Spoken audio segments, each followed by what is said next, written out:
Good morning mga love. Ganun lang dahil atin ito i-garnish. Yung ating yan liver steak, yung ating niluluto ngayon mga loves. Una ay minarinate ko muna itong ating liver ng isang lemon, yung lemon na malaki. Katulad nito, isang lemon. Ito mga loves, yung aking ginawa sa pagmamarinate natin. Isa ganito, tapos half teaspoon na black pepper at 2 tablespoon na soy sauce at half teaspoon na sugar para magbalanse lang yung timpla. Ganun lang, minarinate natin ng 1 hour ito. Tapos saka natin ipa-fry ng bahagya para hindi maging gummy yung ating liver. Dahil ay ano dito, nag-i-snow dito at medyo mayroon akong mayroon flu na dumapo sa akin kaya stay at home muna tayo. Dito lang muna tayo sa bahay habang tayo ay nakatambay. Ayan, nag-iisip ako kung ano ang aking lulutuin.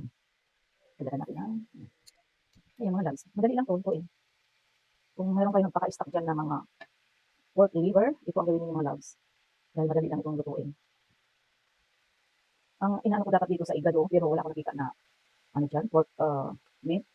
Kaya ginawan ko ng paraan. Yan lang ang ating tapos kunting nilagyan ko lang to ng yung iba hindi naglalagay ng garlic. Pero ako ay gusto kong lagyan siya ng garlic. Gusto kong maamoy-amoy yung garlic. Yan.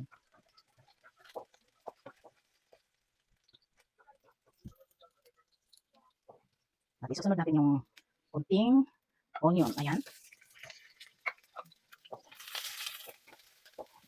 Ayan. Isusunod na natin ito, loves. Yung ating liver.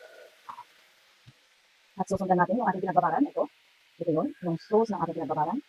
Lalagay natin.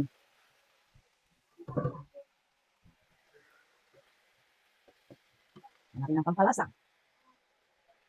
Ayan. Kunting na lang yan. Kunting kulo na yan. Ay luto na ang ating liver steak. Ayan.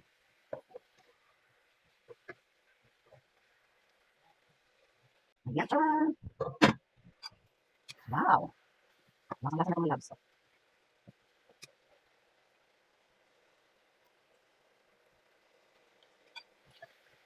Tingnan lang. Tama loves. Luto na ang ating, ilalagay natin yung ating garnish. Ito. Ayan. Natira tayo. Right. Natira ko ng pampaking. So, tara na, mga loves. Ayun na siya. Ito na yan. Ilalagay na natin ito sa ating lalagyan.